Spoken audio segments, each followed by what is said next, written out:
नाजरीन अस्सलाम वालेकुम। IND टुडे न्यूज़ में आपका खैर मकदम करते हैं। आइए देखते हैं ये तफसीलात। अगर आपने हमारे चैनल को सब्सक्राइब नहीं किया है तो आपको यहाँ सब्सक्राइब बटन दिख रहा है, उसे क्लिक करिए और सब्सक्राइब कीजिए और साथ ही साथ बेल आइकॉन को भी क्लिक करिएगा जिससे कि आपको ताज़ा अपडेट मिलते रहे।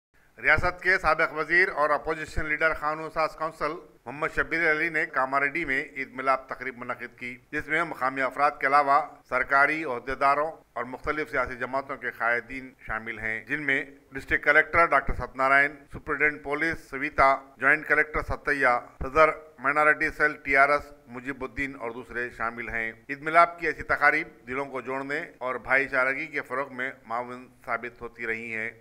उम्मतुल मुस्लिमीन को आपके चैनल के ज़रिए सबको ईद उल फितर की मुबारकबाद देता हूँ और अल्लाह से दुआ करता हूँ कि इनकी इबादतों को कबूल फरमाए, इनके जायज़ तमन्नाओं को कबूल फरमाए। आज मुझे उम्मीद थी कि चीफ मिनिस्टर चंद्रशेखर राव जी आज वज़ीर आज़म से कल मिले हैं तो 12% मुस्लिम कोटा रमज़ान का तोहफ़ा गिफ्ट देंगे समझा था, लेकिन अफसोस कि CM साहब फिर अपनी बात से मुकर गए।